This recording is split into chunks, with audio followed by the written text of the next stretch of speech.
Despertar Podcast, o nosso momento de bate-papo sobre a doutrina espírita, sobre o Evangelho de Jesus. E hoje nós vamos tratar de conversar sobre uma figura dentro do movimento espírita muito importante, Bezerra de Menezes. E quem vai falar conosco, nada mais, nada menos do que o nosso já conhecido amigo, o Arley Nascimento.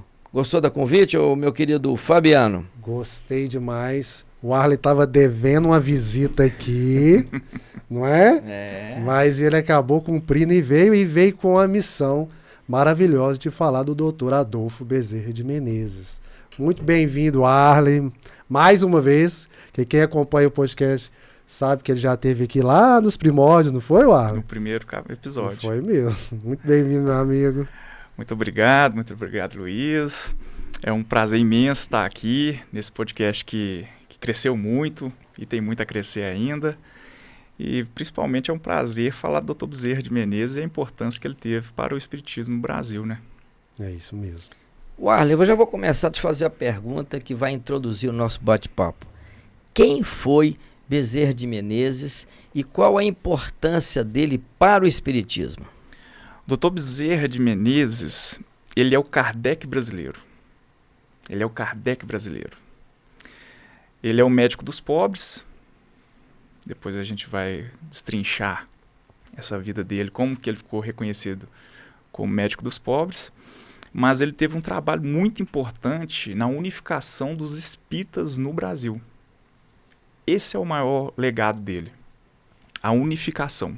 No início do espiritismo no Brasil, houve uma dissidência, brigas, controvérsias entre os espíritas, porque não tinha uma referência muito clara. O espiritismo era muito novo, do Allan Kardec.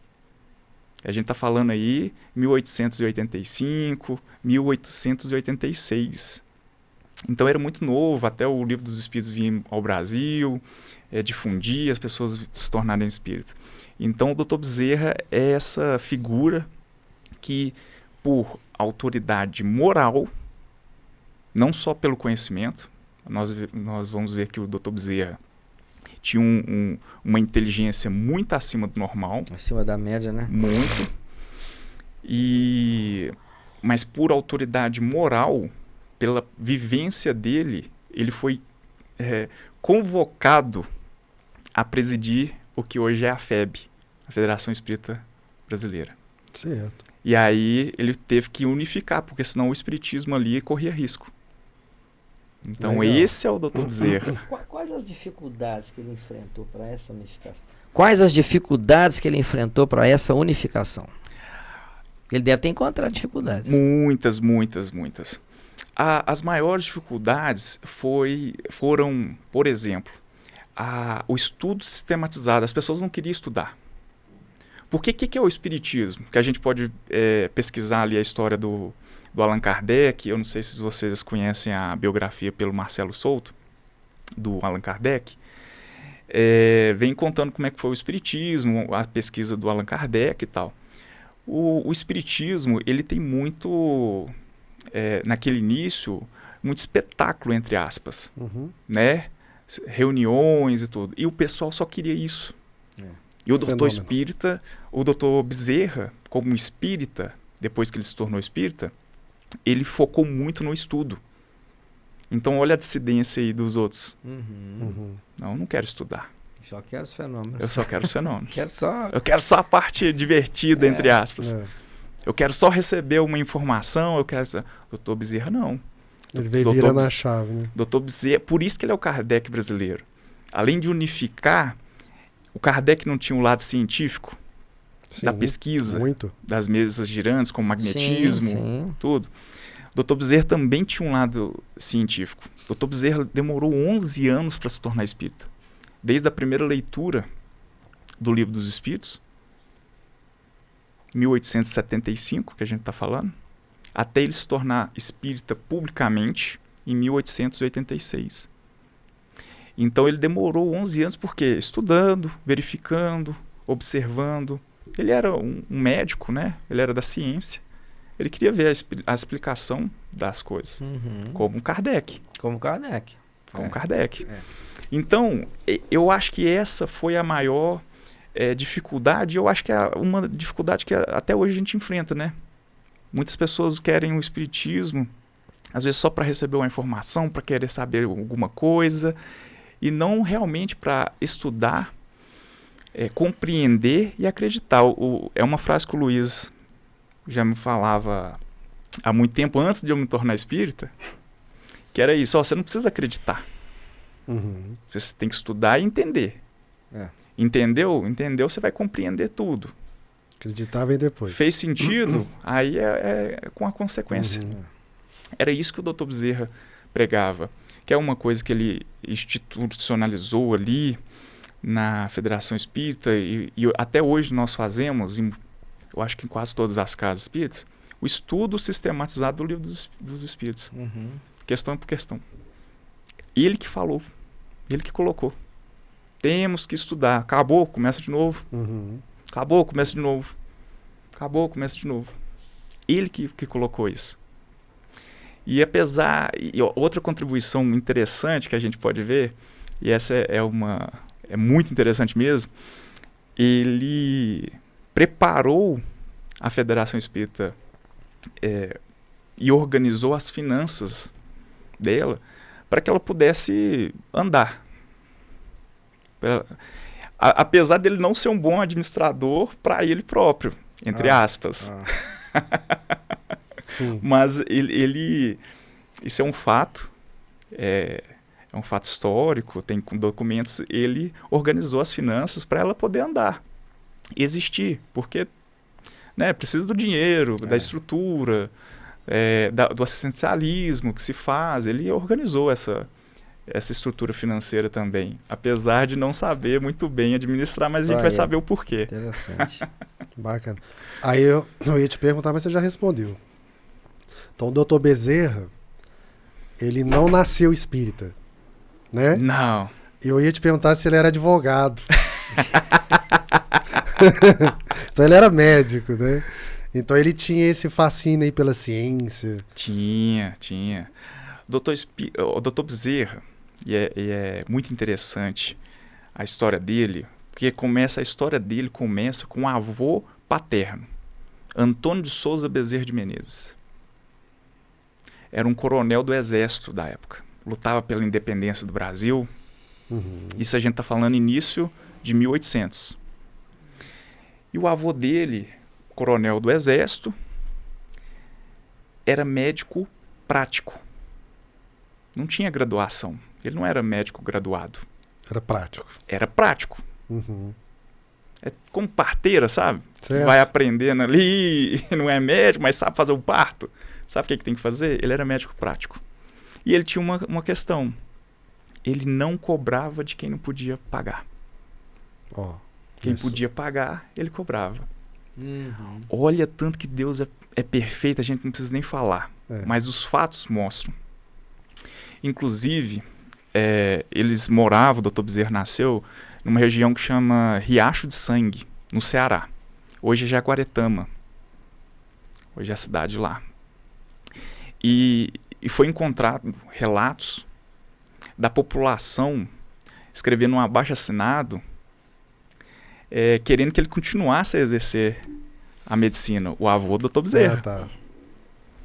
Ele não era graduado, mas eles queriam que ele continuasse. Porque ele era bom demais. A população. Isso. Não tinha muito acesso à medicina naquela época. Ou era ele ou não era ninguém. Não era ninguém. E outros que exerciam cobravam. Cobrava de todo mundo. Ele não cobrava.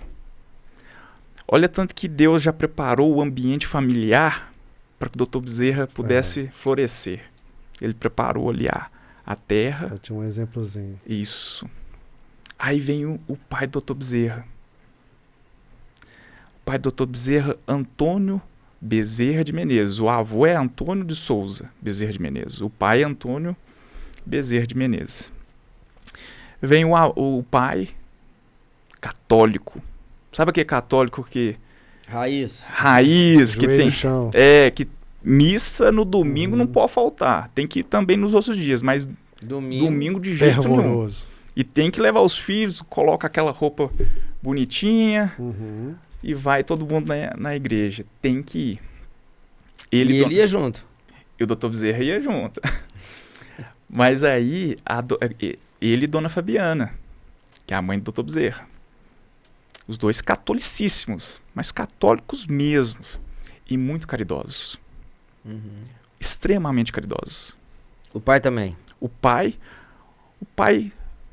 muito rico. Muito. Muito rico mesmo naquela época. Tinha fazenda, criação de gado, plantava...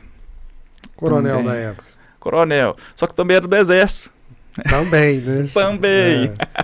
E ele era capitão e depois se transformou em coronel, só que o pai dele, o avô do Dr. Bezerra, era o coronel Bezerra de Menezes. E o pai também ia ser coronel Bezerra de Menezes. Aí ele falou assim, não, deixa só capitão, por mais que eu seja coronel. Olha pra você ver. Pra não misturar. Pra não misturar.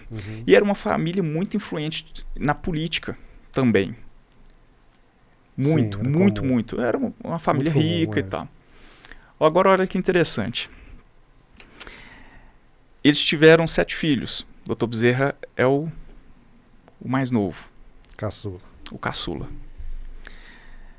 A mãe do Dr. Bezerra engravidou do Dr. Bezerra com 40 anos. Naquela época. Naquela época. A gente está falando de 1831. Que mais ou menos a expectativa de vida era isso. Ela estava tendo o Dr. Bezerra, né? Isso. E era uma gravidez extremamente de risco. Se hoje, com a tecnologia que nós temos... 40 anos? 40 anos ainda é uma... É pressão, pré-eclâmpsia, aquela situação toda. Agora imagine 1831. Mas aí a gente destaca outra coisa. Além da linhagem do Dr. Bezerra, da família ser caridosa, quando você tem que vir, você tem que vir. Ou pro espírito tem que vir.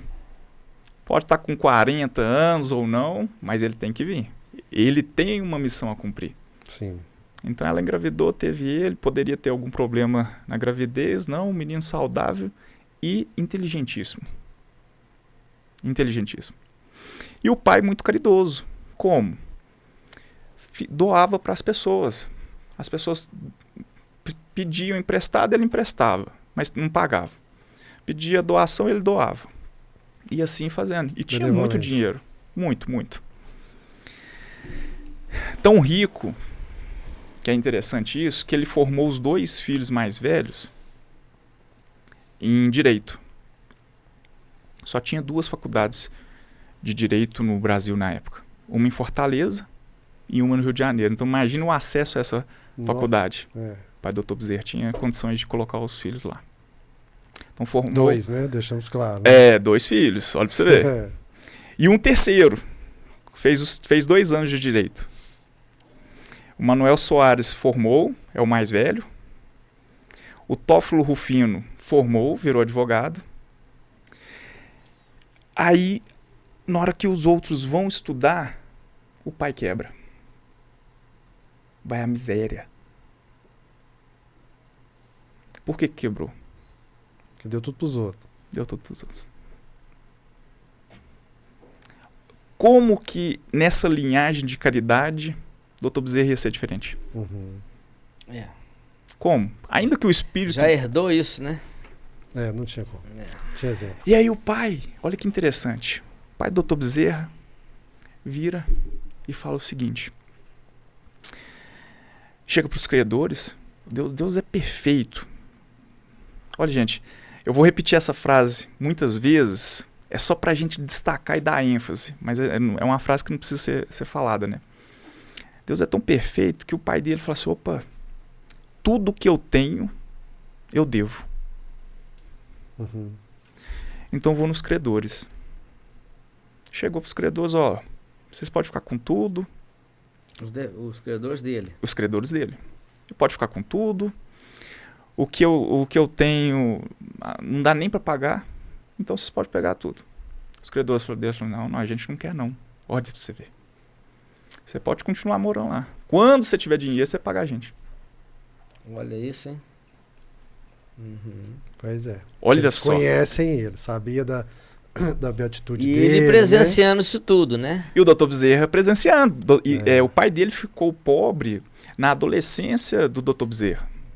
O Dr. Bezerra teve uma infância O exemplo, né? de abundância. Interessante isso. De abundância. E aí o pai dele fala o seguinte para os credores: eu aceito, mas eu vou ser um empregado das minhas fazendas. Vou tirar só o necessário para minha família sobreviver. O restante eu vou quitando a dívida. Uhum. Olha só que...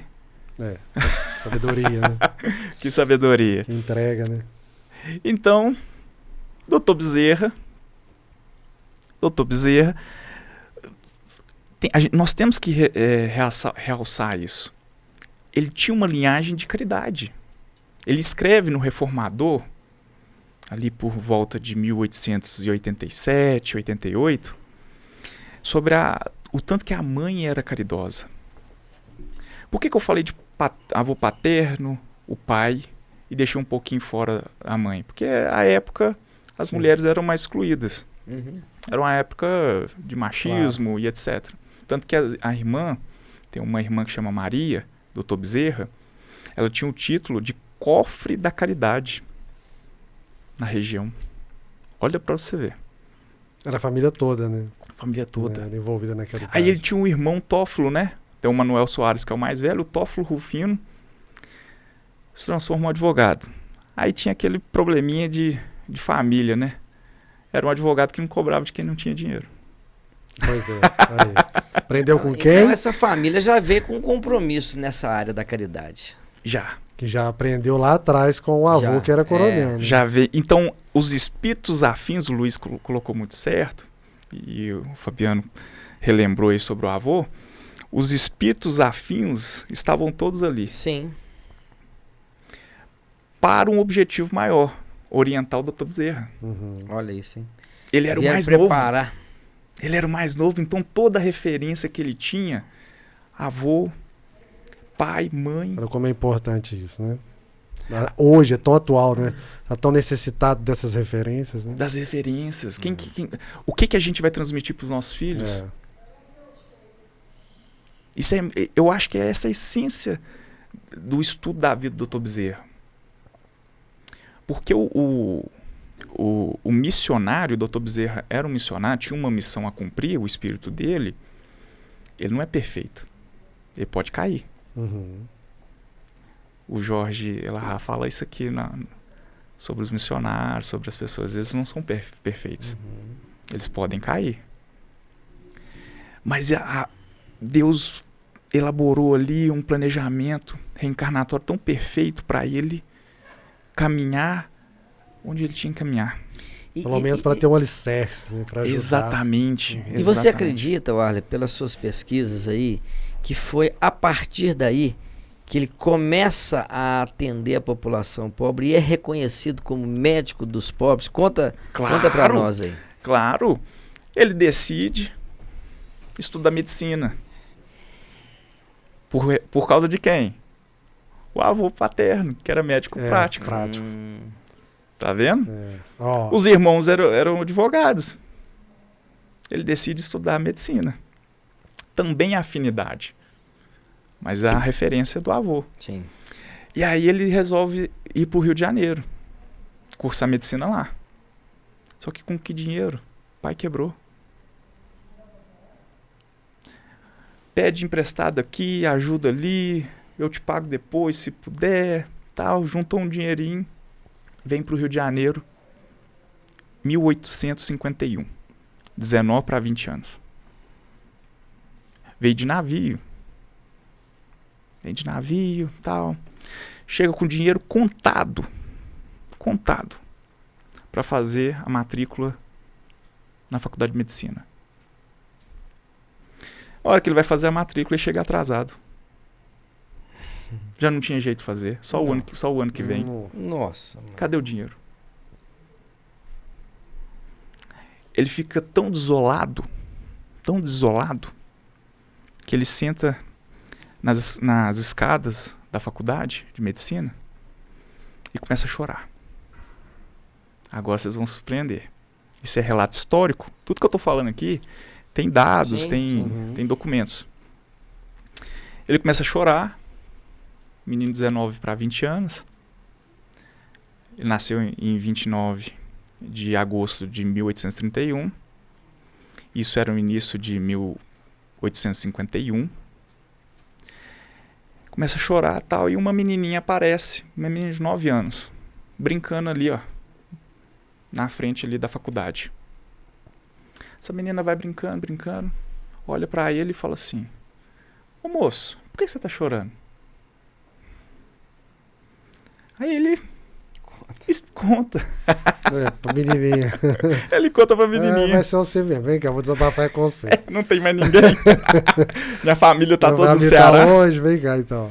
Já que você perguntou. Toda, família toda. Não tinha ninguém, nem pra falar assim, uma referência aqui. Não existe. Dinheiro contado. Como é que faz? O sonho. Pra ele, naquele momento que ele entrou em um certo desespero, né? Ele pensava, como é que eu vou fazer? Como é que eu vou arrumar um dinheiro? Vou começar o outro ano? Não tem jeito. Acabou. E olha tanto que Deus é perfeito. Volto a repetir essa frase.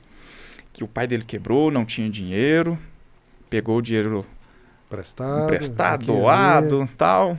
Veio e só tinha esse dinheiro. Só que aí a menina vai e fala assim: o problema é esse? Vem cá. Pega na mão dele. Dá a volta, imagina aí, ó. Dá a volta na escadaria, vai pela lateral da faculdade, vai até no fundo, chega na sala do reitor. O reitor era pai dela. Era? Era. Papai! Mentira! Sério? Papai, e a menina tem nome. Quantos anos que a menina tinha, você sabe? 9, por aí. Que história. A menina chama Francisca. Francisca Cruz.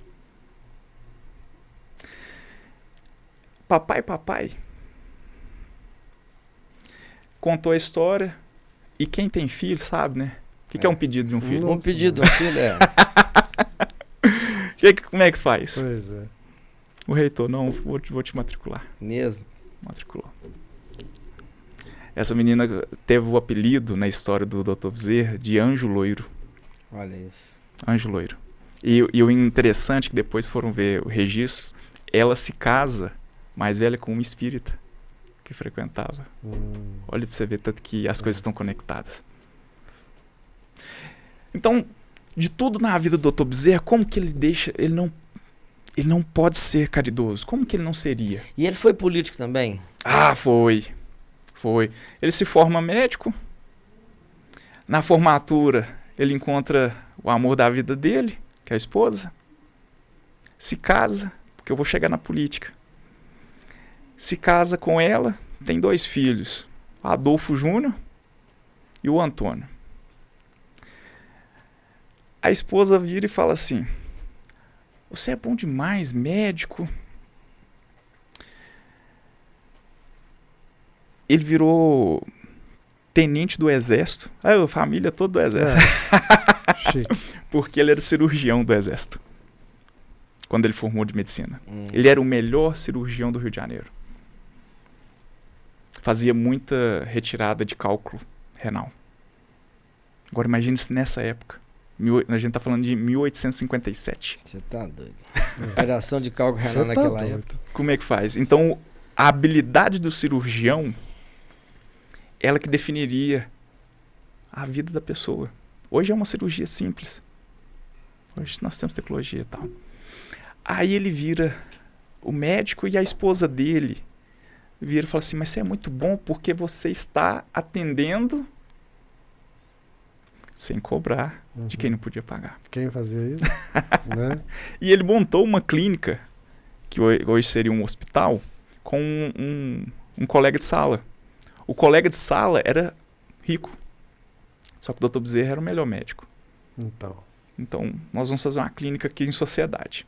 Tem a placa, tem um livro, que é o Dr. Bezerra, O Homem, Seu Tempo e Sua Missão, que nesse livro, um livro grosso assim, tem inclusive as fotos das placas, os jornais, os anúncios, nas casas, isso. Né?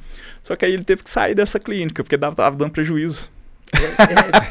Só de graça? Só atendia de graça. Pro bono. E qual que é o problema? Quando ele começa a atender de graça, Só vem as pessoas que querem. Até de graça. Isso. Não tinha condição. Não tinha condição, porque naquela época era Santa Casa, que era difícil. Porque eram pouquíssimos médicos. Pouquíssimos médicos. E ele ia. Ele abriu essa clínica e ele atendia de graça também. Pois é.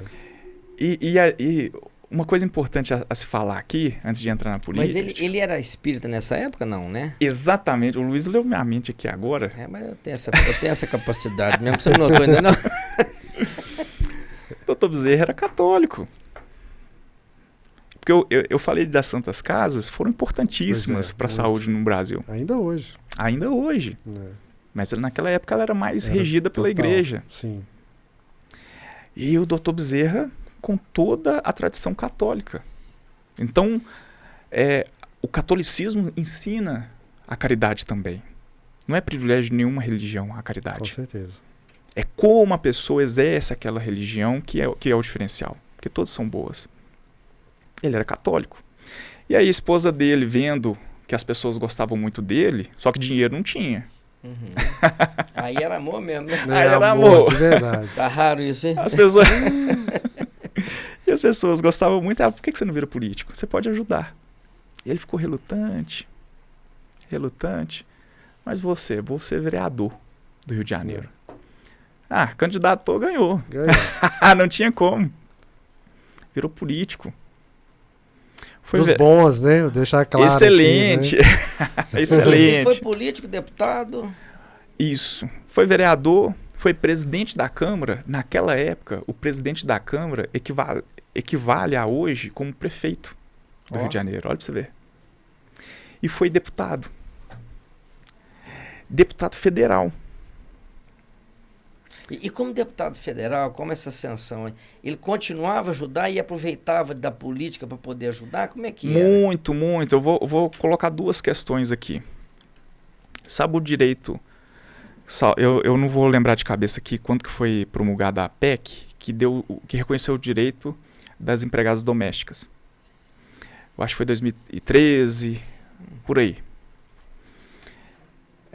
Ele já defendia isso como deputado federal em 1860 e 66.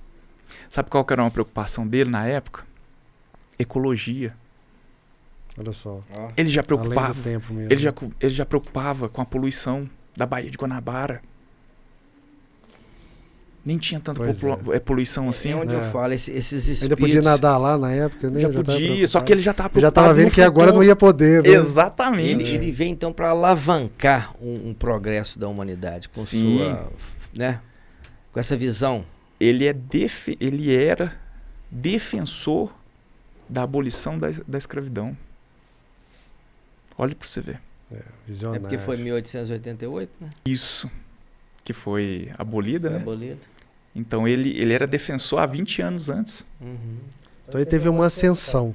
Né? Teve. Política. Quer uma curiosidade, Sim. Fabiano? Quem quiser ter essa curiosidade, entra no Google, pesquisa assim, Câmara dos Deputados, Dr. Bezerra de Menezes. Vai aparecer a foto dele na página oficial da Câmara dos Deputados do Brasil. É mesmo. Bacana. O gostoso de falar de Dr. Bezerra de Menezes são esses fatos. É porque tem É real. É. Quando a gente fala de caridade, é muito abstrato. O Luiz vai pensar numa situação, a gente vai ler, o Fabiano vai pensar em outra, fulano, eu vou falar de outra, mas a gente vê na figura do Dr. Bezerra o real, o fato. Ele não foi contaminado na política, ele não foi contaminado com dinheiro. Sabe por quê? Ele deixa de ser deputado. Poderia ter, ele não quis. Poderia. Ele deixa de ser deputado por quê? Perseguição. Sim. Ué. Não estava de acordo com os princípios ali, né? Defendendo o direito das empregadas. Da população ali de baixa renda. Defendendo o direito dos escravos. Ele defendia escolas de ofício para os filhos dos escravos. A igualdade. Para eles aprenderem o ofício. Já tinha aquele princípio de Kardec, igualdade, fraternidade. Isso, né? Sem conhecer o espiritismo. Sem conhecer. Então. Mas isso, internalizar, sem conhecer. E aonde que o espiritismo chega? Eu quero saber isso, quando que ele começou? Foi ali na Eu já tô me coçando aqui. Foi depois. Como que ele descobriu? Ou como que descobriram ele, né? Menor, mas assim, o fato interessante, e a gente está falando aqui, situando na linha do tempo, 1866, por aí. Já na mesma... Próximo a Kardec codificando em Paris. Exatamente. Né? 57. Abolição em 87. 1888. Só que você tem que considerar que o livro tem que sair lá, deu polêmica, tem que vir para o Brasil. Deu polêmica também. Deu polêmica. Tem que traduzir. Tem que traduzir. Dr. Bezerra sai da política por perseguição. Falou assim, não tenho o que fazer, eu sou uma voz aqui que não adianta. Ele, muito inteligente ainda, médico, mas foi chamado a ser administrador de banco, presidente de banco na época. Presidente também da ferrovia de Mauá, a única que existia no Brasil. Dá pra você ver. Era o cara mesmo, né? Ele era o cara. Ele era muito inteligente. Eles pensavam assim, vamos precisar de alguém, chama o Bezerra de Menezes. Chama, ele sabe tudo. Ele é inteligente. 1875. Um amigo dele dá uma versão do Livro dos Espíritos. E ele pega aquele livro no consultório dele, porque aí ele saiu da clínica, a clínica não deu muito certo, o amigo dele falou, a gente vai quebrar dessa forma. Aí sempre quebra. Cheguei a trabalhar, nunca ia dar certo, era nada. E aí, quebra. Com a medicina, ele nunca ganhou dinheiro, nunca pôde acumular bens. Porque ele atendia mais pessoas que não podiam pagar do que quem podia. Só que ele ainda ia além. Você não pode pagar, você ainda tem que comprar remédio. Eu vou te pagar, eu vou dar o dinheiro ele ajudava. que você tem que dar o remédio. Então, em 1875, ele no consultório, um amigo dele, Joaquim, dá o Livro dos Espíritos para ele. Ele vai embora no bondinho, lendo. E aí ele mesmo, anos depois, fala que a primeira vez que ele leu o Livro dos Espíritos foi como se ele já soubesse tudo que estava ali. Uau. Ele já vivia aquilo ali praticamente, né? Aquele ali era o modelo dele. Exatamente. Olha pra você ver o que é o espírito. Esse ensinamento dos espíritos, ele já tinha ele. Já tava assim, como se... Não, eu li isso aqui, não é novidade. mas eu acredito nisso aqui. A primeira olhada. Só que mesmo assim, Dr. Bezerra era um homem da ciência. Era um homem da ciência. Que é um fato curioso aqui. O pessoal de casa adora fatos curiosos. E polêmicas. E polêmicas e historinhas. Como as pessoas conservavam carne nessa época? No sal, né? No sal. Só que mesmo assim, não era eficiente, não. Então tinha muitas pessoas que consumiam carne imprópria ali e ficavam doentes e etc. E ele tinha essa consciência. Tem um relato histórico dele que ele criou uma patente de uma geladeira. Nossa, que loucura. Só que não se sabe onde que foi, o que aconteceu. Se perdeu na história. Olha pra você ver tanto que ele é à frente. Não tem a Maria Fumaça, o trem de ferro enorme. O que o Dr. Bezerra pensou? Essa é engraçada, essa é interessante. E se a gente reduzisse para fazer um carro? Lógico que não tinha esse nome. Claro. Não tinha esse nome. Uma coisa para não locomover aqui para lá e para cá. Exatamente. O trem de ferro é muito grande, não dá para entrar nas ruas ali. Pensa, Rio de Janeiro, 1870, como é que vai fazer? Ele teve essa ideia e eles fizeram um protótipo, mas deu errado. Eles fizeram com amigos, ele fez com os amigos, aí deu errado. Não conseguiram subir o morro, mas tentou. Olha para você ver a visão já para frente. Aí, trem de ferro, o que era ali mais parecido? Um bondinho, né? Então, o Dr. Bezerra tem essas características. Mas vamos voltar no espiritismo. Ele leu, como homem da ciência, eu dei essa parte só para falar de como ele gostava de ciência, não só da medicina. Vou estudar. vou estudar isso aqui e ver à luz da ciência. Quer ver se aqui é estudo mesmo. Não é só assim, vou acreditar que existe um espírito aqui que fala com o outro e o médium... Eu falo assim, eu posso até acreditar, eu quero saber como. Como? Né? Começa a estudar, começa a participar de reuniões mediúnicas. E a mulher dele, a segunda esposa, porque a primeira, depois de 5 anos de casado, morreu. Aí ele casa com a irmã dela. Vai gostar de uma sogra, né? Nossa senhora. Essa devia cozinhar bem, fazer umas quitandas boas. Falar assim, não, eu de sogra não quero trocar, não. Casa com a irmã materna. Ele tinha 2 filhos com a primeira, tem mais 13 filhos. 13? 13 filhos. Adota mais uma escrava. Porque 13 era pouco, né? Já era somada já ali era 15, né? Somada 15, não, tá pouco, vou aqui. A Antônia, que era uma escrava, que bacana, alforriada lá, ele adota. Olha pra você ver que espírito elevado. A segunda esposa, começa a ter Lembrando ao pessoal da casa que nós estamos falando que ele era caridoso. Ele tinha 16 filhos, mas não era rico, não. Não era rico, não. Exatamente. De amor mesmo, né, Luiz? Exatamente. Não acumulava. Mas como presidente de também banco... não faltava, né? Não faltava. A espiritualidade vai conduzindo. Mas como presidente de banco e presidente da linha férrea, ele se enriqueceu, teve vários imóveis, vários imóveis. Só que ele foi perdendo por quê? Caridoso também. Aquela herança lá atrás, lembra do pai? Que perdeu a riqueza também? Ele, não... Mas por que ele passou pela essa riqueza? É a prova. Vamos ver se ele vai cair na riqueza.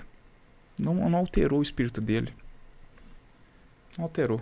Sou rico, mas eu tenho que doar aqui. Se eu perder tudo, não tem problema. E perdeu tudo. O pai perdeu tudo. Ele poderia ter aprendido. Falou assim, opa, não, tem que segurar aqui, tem que fazer aqui. Não, continuou sendo caridoso. Perdeu tudo. Então, com os 16 filhos, e todo mundo fala assim, mas ele é um missionário. Então, a vida dele foi perfeita, né? Inteligente, saudável, tal. Não. O Antônio, o filho dele, teve muita obsessão espiritual e foi declarado como louco. Depois o Dr. Bezerra escreve um artigo sobre isso, quando já é espírita. Olha o sofrimento do pai. Saber lá na frente o que estava acontecendo. Né?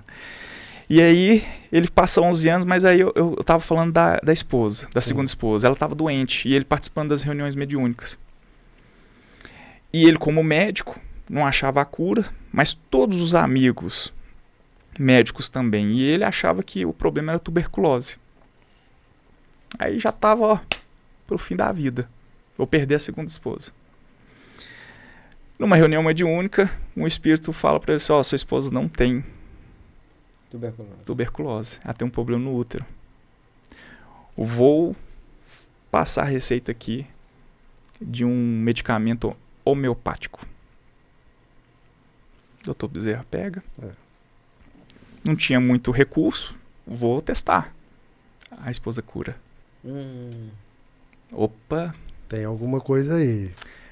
Aí já ficou com aquela... A partir dali, ele se torna um defensor ferrenho da homeopatia. Estuda muito e defende. E fala assim, opa, tem alguma coisa aqui. Pois é. E ele também tinha os seus problemas de saúde que foram curados via... Homeopatia. Não, homeopatia, mas via transcrição de remédio pelo médium espiritual. Aí ele fala assim, opa, não, aqui não. Aqui. Tem alguma coisa que eu preciso entender aqui. Não era só aquilo que eu achava. Tem e ele começa coisa a mais em mim. Exatamente. E ele começa a trocar cartas com o irmão mais velho. Lembrando que o pai já faleceu. O pai faleceu em 1851. Quando ele foi pro Rio de Janeiro. Ele sentiu muito, mas não tinha como ir no enterro. Porque estava lá no Ceará e estava no Rio de Janeiro, não tinha avião, não tinha nada. E aí a figura paterna dele se tornou o irmão, que era 20 anos mais velho, Manuel Soares. E eles começam a trocar cartas. E ele começa a falar sobre o espiritismo. espiritismo. Que é aquele livro que a gente estava falando nos bastidores, né? Isso, as cartas de Dr. Bezerra de Menezes. E ele vai trocando cartas, e o irmão, por ter uma tradição católica, sem erro nenhum, fala pro Dr. Bezerra, ficar tentando convencer não ele. Entra nisso não, porque, tá. né, a tradição católica que ele foi formado, erro nenhum. O irmão muito caridoso. Muito só que não caridoso. Era a praça dele, vamos dizer assim. E tipo assim... Ele não tinha conhecimento. Que negócio diferente aí do catolicismo, não entra nisso não. E Dr. Bezerra vai, e dentro dessas cartas, faz uma carta gigante, defendendo o espiritismo. Trazendo tudo. Desde Sócrates, Platão, a alma, os espíritos, a reencarnação, por que é justo? Trazendo por que traz essas questões? E tem um fato que eu acho marcante, porque o irmão dele falou assim, ó, você não vai mais nas missas no domingo, olha, pegando pesado pela lembrança, né? Você não vai mais nas missas domingo para rezar, para orar? Aí o Dr. Bezerra fala assim, ó, sobre a oração, eu fico com o que nosso Senhor Jesus Cristo nos ensinou. Como é que ele nos ensinou a orar? Entrar no seu quarto íntimo, né? Exatamente. Para o centro espírita, estudo. Orar é como Jesus nos ensinou. Olha que sacada. E aí ele se torna espírita. Em 1800, publicamente, né? Em 1886, ele se torna espírita. Publicamente, num salão que só cabiam 2.000 pessoas. Quantas pessoas que tinham nesse salão? 2.000. 2.000. Lotou. Tinha gente lá fora esperando alguém entrar pra sair pra poder entrar. A pessoa vai no banheiro, eu vou entrar. Todo mundo conhecia ele. Todo mundo conhecia, deputado, vereador, médico. Dos pobres, todo mundo conhecia. Então ele vai e faz um manifesto para o espiritismo nesse salão. Então 2.000 pessoas ouvem ele falando que ele se tornou espírita. Olha que movimento. Olha que movimento interessante. Um choque, né? Porque tradição católica, pensa, se a gente família conhecida. Família conhecida. Ainda praticamente colado ali na corte portuguesa, que era altamente católica, exatamente, ligado ao papado, etc. E tal. Então assim, se hoje a gente tem um certo preconceito, imagina essa época. Nossa. 1886. Nossa, mano. Ele se declara espírita. Na hora que ele se declara espírita, em 86, ele começa a escrever artigos para a revista O Reformador. E ele faz essa interseção entre espiritismo e ciência. Olha para você ver que perfeição. Que era o que o Allan Kardec queria. Sim. O Allan Kardec sempre coloca, né, a gente aprende dentro do Centro Espírita, quando o espiritismo trouxer uma situação que a ciência colocou outra, a gente tem que ir adaptando a ciência. Isso. Até que se prove o contrário, né? Exatamente. Frase dele. Por quê? Porque o espiritismo... Ele se adapta. E é interessante uma frase do Raul Teixeira, quem quiser pesquisar, tem no YouTube. Se o espiritismo tem dogmas. Tem. O que são dogmas? São princípios. E o espiritismo tem uma lista de princípios. Qual que é a diferença do espiritismo? Não tem rituais, né? Mas qual que é a diferença sobre esses dogmas? Eles podem ser questionados. Nas outras igrejas não podem. É lei, né? Então é isso. Causa pétrea, né? Causa pétrea. O direito, né? Então, olha pra você ver. O espiritismo, ele aceita você divergir. Ele não te exclui porque você começou a divergir, não. Ele te acolhe e vamos verificar. Ele propõe. Inclusive, os próprios espíritos nos cobram isso. Questionem. Procura saber. Sim. Porque... E às vezes a gente acho que é falta de caridade, às vezes, questionar, né? Não, mas voltando àquela frase, né? Você tem que estudar para entender, para compreender, para depois acreditar. Se você não questiona, não pergunta, se você fica com medo, você vai fingir que acreditou e parar ali. Vai ficar com aquela dúvida ali ainda. Né? Isso não é isso que o Espiritismo quer. Ele é uma luz que veio para esclarecer, mas ele quer acolher, não quer impor. Isso que é interessante. Ele vem querer desvendar a verdade mesmo. O Arley, conta a história para nós aqui do anel. Do anel? O anel tem um filme, né? O filme dele mostra isso, não mostra? Essa cena. Como é o nome do filme? A vida, não sei o que, A vida do Dr. Bezerra de Menezes. A vida do Dr. Você indica? Nossa, então demais. Já fala pro pessoal aí, ó. Demais. Tem uma outra cena, antes de falar do anel, nesse filme, Dr. Bezerra de Menezes. Você ficou famoso essa parte, né? Muito. E é uma situação que eu vou explicar aqui, mas só falar de outro detalhe. Ele com um filho doente em casa, ele cuidando do filho doente à noite, tem no filme, bate uma senhora falando assim, minha filha tá doente e não sei se ela passa de hoje não. E o Dr. Bezerra vai... O filho doente e a moça e a outra pedindo ajuda. O que eu faço? Como é que eu faço? Pensando no ofício de médico, o filho dele estava medicado, tinha precisando a esposa de ali, atenção, mas estava medicado, tinha a esposa olhando. Aí ele fala assim, eu vou lá cuidar. Ele fala para a esposa, eu vou lá cuidar do filho dessa senhora, da filha dessa senhora que chegou. E a esposa, num primeiro momento, não entende, não. Mas depois ela fala, já conhece ele, né? O coração. Porque aqui eu vou abrir outro parênteses, Luiz. Fabiano. O pessoal vai ver a foto dele na internet e tal, barbudo, com a cara assim, mas ele era amoroso, carinhoso.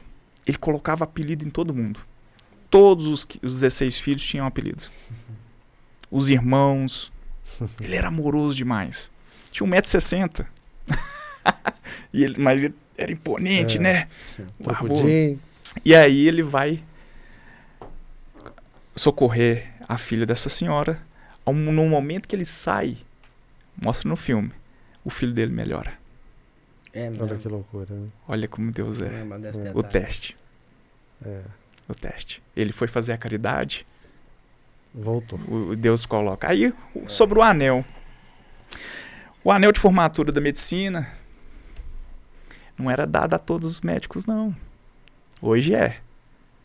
Naquela época não, só os destaques. É mesmo.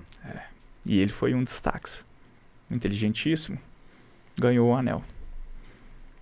Aquilo ali era um símbolo do esforço, né? Tinha o valor real. Tinha um valor real, né? Porque não era todos que recebiam. Mas era assim, era o esforço desde criança, desde o avô. Era um símbolo. Tá. Uma vitória. Ele vai atender uma senhora, que o filho também estava doente. Ele não cobra da senhora. A senhora fala, mas eu não tenho dinheiro para o remédio. E neste momento ele já estava sem bens. Aí ele tira o anel. Tava sem bens porque tava doando tudo pros outros. Tava doando. Não é isso? Tava doando. Doando. Não tinha dinheiro para comprar remédio, ele subsidiava. Ele não cobrava e ainda subsidiava não tinha consulta e ainda o remédio, tratamento, era internação, cirurgia, tudo por conta dele. Enquanto ele tinha o dinheiro, pode ficar tranquilo. Aí ele pega e dá o anel. Olha não tinha mais dinheiro, deu o anel. Olha que despreendimento. E o Dr. Bezerra fica de exemplo. É outro nível. Cara, essa parte no filme é emocionante. Agora vamos dar um salto na história. Sim. Que a gente já viu que é uma pessoa diferenciada, né, gente? Todo este caminho que ele percorreu até chegar aí nesse ponto de ser presenteado pelo Livro dos Espíritos, se posicionar como espírita. Isso. Aí a gente sabe, muita gente de casa não sabe, e eu acho importante a gente colocar isso aqui, a partir do momento que ele sente a necessidade da unificação dos espíritos que você falou lá atrás, onde ele cria o pacto áureo, não é? Não, mas aí eu tenho um detalhe antes. Ele é convidado a ser presidente da FEB no ano de 1889. Só que ele fica ali só um ano. Organiza, tal, tudo certinho e tal. sai. Porque tinha 16 filhos para criar. Era médico. Trabalhava muito, mas não adiantava muito, dava tudo pros outros. Aí tinha que trabalhar mais, mas o tempo era pouco. E aí, ser presidente de uma organização tão importante tomava muito tempo. E aí ele ficou praticamente 1 ano na presidência, saiu. Aí ele é convocado em 1895 para ser presidente de novo. Aí entrou o que você falou. Por que convocado? Precisou dele. Precisou. Chama o Bezerra. Igual fazia lá atrás. Tá doente, né? Chama o Bezerra. Então ele é convocado, realmente convocado a ser presidente da FEB. Porque só ele consegue unificar os espíritas. Que isso, hein, cara? Por causa de que? Falei lá no início. Autoridade moral. Sabia tudo até então do espiritismo, dentro do que já tinha sido publicado por Kardec e o acesso que ele tinha. Então ele estudava muito e tal, mas realmente foi a autoridade moral, porque ele era a caridade em pessoa. Então como que eu vou discutir caridade com uma pessoa que é a caridade? O exemplo da caridade, né? Eu não preciso te falar, ele mostra. Não, ele não gostava de se expor. O Dr. Bezerra tinha zero ego. Zero. Tanto que ele não quis permanecer lá no ano de 1889 como presidente da FEB, para falar assim, eu sou presidente. Não, ele tinha zero ego. Inclusive, no Reformador, que ele começou a escrever, ele colocava um pseudônimo, Max. Para Então, não mostrar que ele não tinha essa vaidade. Porque não tinha essa questão. Olha, deixa eu fazer uma pergunta para você aqui. Não, mas deixa eu só me responder, não respondeu. E o que é o Pacto Áureo? Que aí ele unifica os espíritas. E isso é um documento? É um documento. Aí a gente chega para um ponto, quando eu falo FEB, é importante a gente falar... A Federação Espírita Brasileira. Só que não existia esse nome. Né? Não existia esse nome. Era uma união espírita. Certo. Tanto é que hoje nós temos em Minas... Era uma união espírita. Aí se transformou em Federação Espírita Brasileira. Mas a gente, por fins de imaginar e compreender como que era na época, a gente fala isso. Então ele faz um documento sobre a unificação dos espíritas e sobre os princípios espíritas. Voltando lá no início do podcast. O que as pessoas queriam acessar o espiritismo? Para quê? Para os fenômenos. Para os fenômenos. Só isso. O interesse pessoal. Olha para você ver. Não tinha o satisfazer da reforma íntima. Reforma íntima. A caridade, a prática da caridade. Vamos lembrar uma frase que o Chico Xavier falava, que era o seguinte: se o espiritismo fosse ver espírito, eu não seria espírita. Se fosse só isso, né? Se fosse só isso. Só isso. É caridade. Verdade. E aí ele unifica, ele organiza. E faz essa federação. Escreve os princípios, escreve o que o pessoal tem que estudar, por que tem que estudar. E aí como você discute com um homem desse? Olha só o que ele... Como é que você hoje diverge? Hoje em dia ainda é uma técnica que para debate divergir, você muito, tem que vir com a outra ideia, né? E aí você tem que ter mais autoridade moral. Se eu não me engano, eu tenho, não sei se tem jeito, depois o Fábio vai ver pra gente, eu tenho o Pacto Áureo lá em casa. Interessante. Eu acho que o pessoal consegue no Google. Acho que consegue. Vou ver se eu coloco um link ali, depois eu vejo com o Fábio, se eu consigo até colocar um acesso a um drive, um negócio assim, para o pessoal ter acesso a essas cartas. As cartas e o Pacto. E o Pacto Áureo. Eu vou ver se eu consigo. Isso. Então, quando ele lista esses princípios, que até hoje a gente segue, ele é o Kardec. Porque o Kardec fazia isso. Olha que interessante que me vem um pensamento. O que aconteceu com Kardec na época dos médiuns? Na época de Kardec ali. Os médiuns começavam a ter uma vaidade, o ego. O que Kardec teve que fazer? Como é que é o livro que ele teve que que escrever o livro dos médiuns. Seguindo como tem que portar. A metodologia toda ali, né? E aí até hoje a gente estuda porque é o caminho que o médium tem que seguir. Doutor Bezerra, vendo aquilo lá, pacto, vamos fazer aqui, ó. Vamos fazer assim que vai dar certo. Vocês não me convocaram aqui? Faz assim. Agora, se você tem mais autoridade moral, eu aceito a divergência. Ninguém diverge. Como? Um espírito elevadíssimo, de tamanha inteligência, da história. Deus foi tão perfeito na história do Dr. Bezerra que ele se torna espírita mais velho. Já com consciência. Então, com a vivência. Então assim, não era o espiritismo que obrigava ele a ser caridoso. Era ele mesmo que era caridoso, porque é o espírito dele vindo da família. Exemplo. Isso a gente tem que destacar muito. Ô, Arley, e o final da vida dele? Como é que foi? Nossa. Ele estava financeiramente falando... A idade, como é que estava a doutrina espírita? Viveu muito, viveu pouco.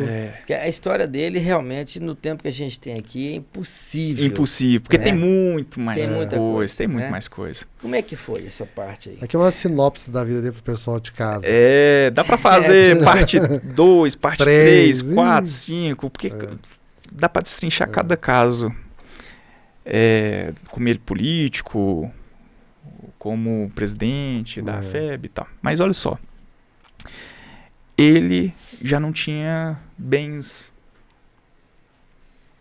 e permaneceu como presidente da FEB por necessidade, porque ele foi convocado.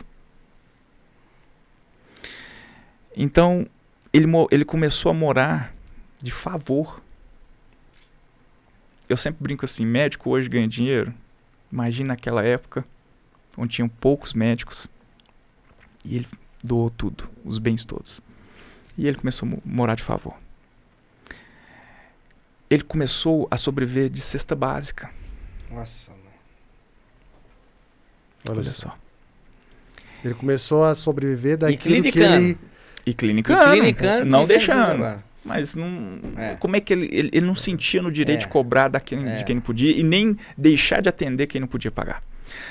Então, ele morre ou desencarna em 11 de abril de 1900, como presidente da FEB, morando de favor, e apenas 6 filhos vivos. Perdeu 10. Perdeu 10. E o que auxiliou, ele escreveu isso a cada perda de filho. Ele perdeu uma filha com 3 anos, ele perdeu o filho com 25, foi perdendo com idades variadas. Ele escreve que o espiritismo auxiliou muito na resiliência dele. Olha para você ver que perfeição, né, da história. Então ele morre, na certidão de óbito dele consta nenhum bem a deixar. Olha para você ver que desprendimento. Foi do jeitinho que... E aí morreu como presidente da FEB. Trabalhando. Eu tenho que fazer uma pergunta pro Arley aqui. A gente sabe que a gente gostaria de ter muito mais tempo aqui, mas enquanto a gente estava batendo um papo aqui, eu formulei uma pergunta para você. Aí, ó, veio lá, então já vem inspirado. Eu tomo a liberdade aqui para dizer o seguinte: eu conheço o Arley há muito tempo e ele começou, eu lembro quando ele começou na doutrina espírita e ele foi se apaixonando aos poucos. Eu lembro de várias fases da construção, né, dele como espírita que é hoje convicto. Fazer um parênteses, desde quando eu ia acompanhar o Luiz a fazer palestras, filmando, até o início de eu começar a fazer palestras que eu fiz com ele. E a gente tem uma foto. As lives depois, tem uma foto. Tem uma... Exatamente. Pode continuar. A pergunta é o seguinte: por que, quando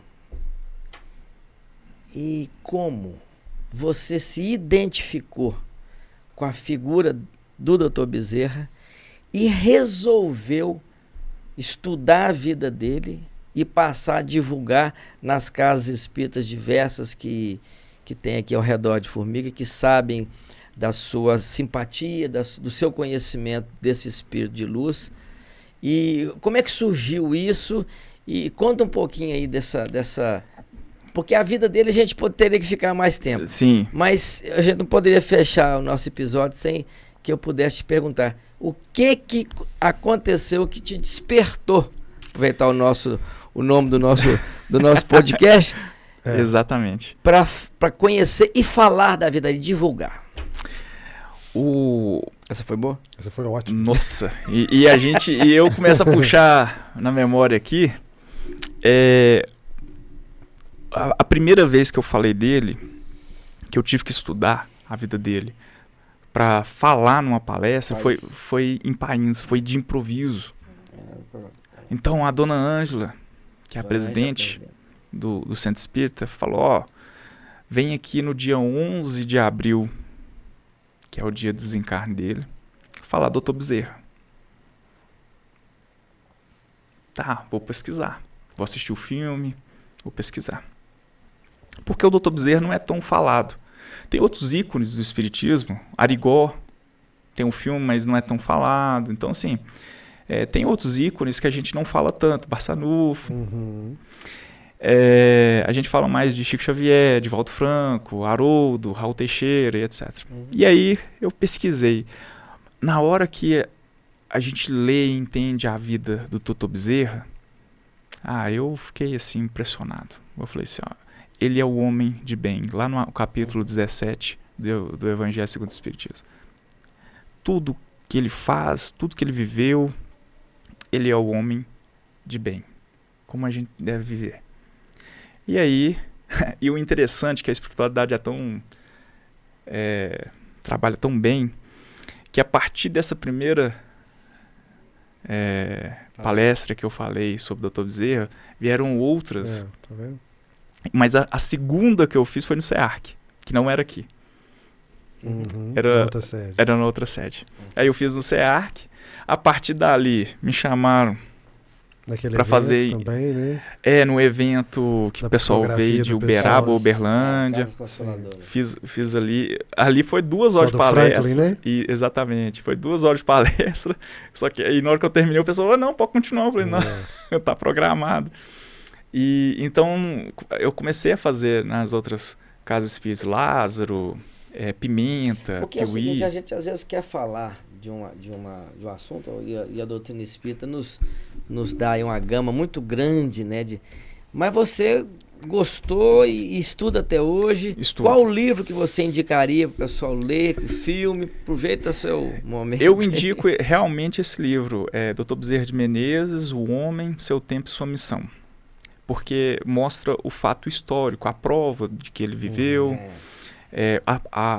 as provas de tudo que aconteceu, os relatos, os documentos da época.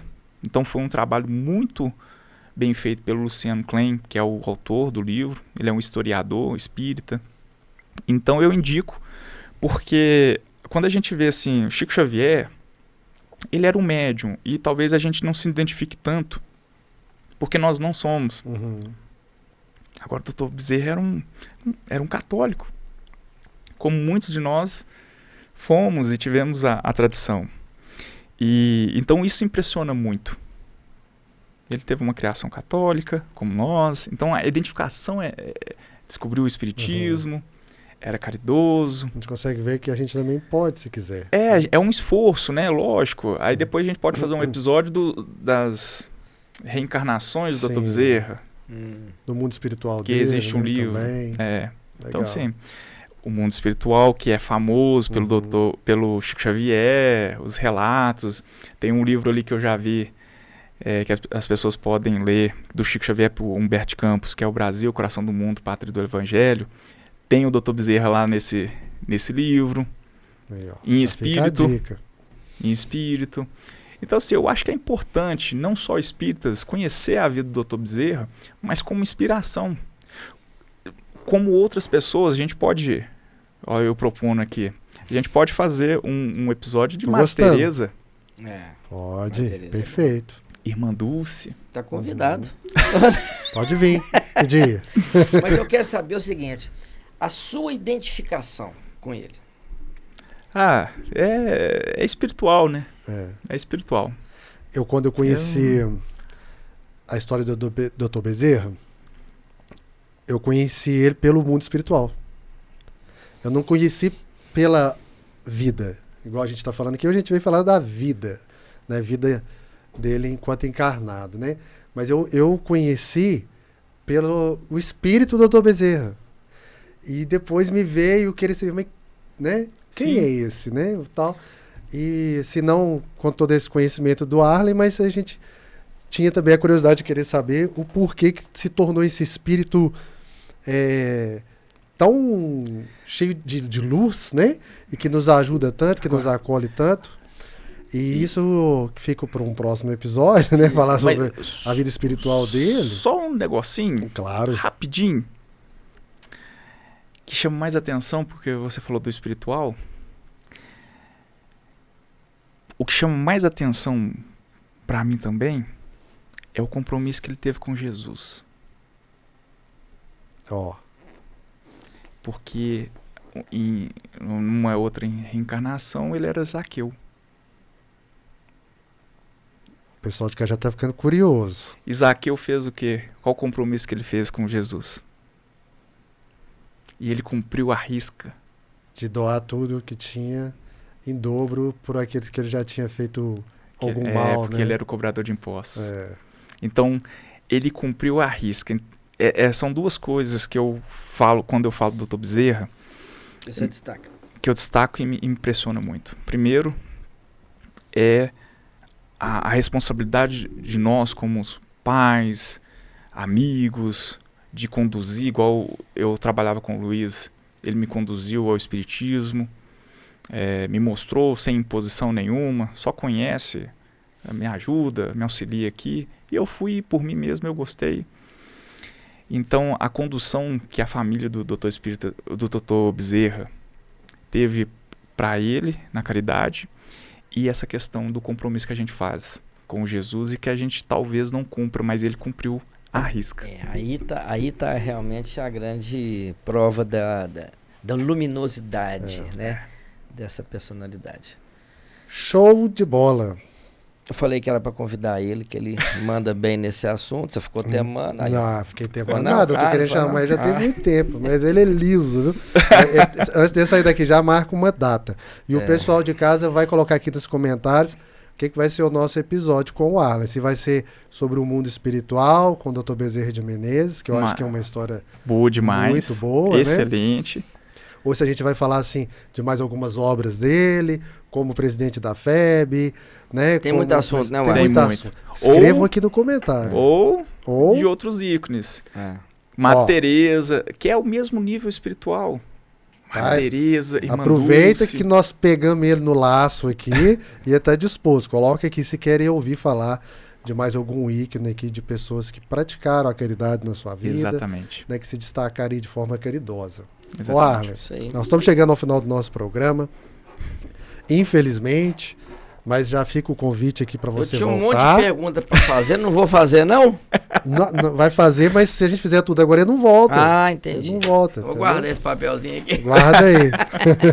Senão nós não vamos conseguir dar continuidade ao nosso doutor querido, doutor Bezerra de Menezes. E eu participo do SOS Preces, já junto com o pessoal da fraternidade lá de Camilo Chaves, em BH, lá com o doutor Marcos, Alberto. Sim. E o nosso patrono lá do SOS Preces, né, é o doutor Bezerra de Menezes. Que maravilhoso. Então, toda vez que a gente vai entrar em trabalho, que a gente vai fazer, né, entrar como a nossa hora mesmo de ser o plantonista, a nossa oração é inteira para a proteção e ajuda de Dr. Bezerra de Menezes. E é impressionante, viu? É diferenciado. A gente pode até falar sobre isso depois. Aí, ó, tá vendo? Legal, gente. Muito obrigado, viu, pela sua presença aqui.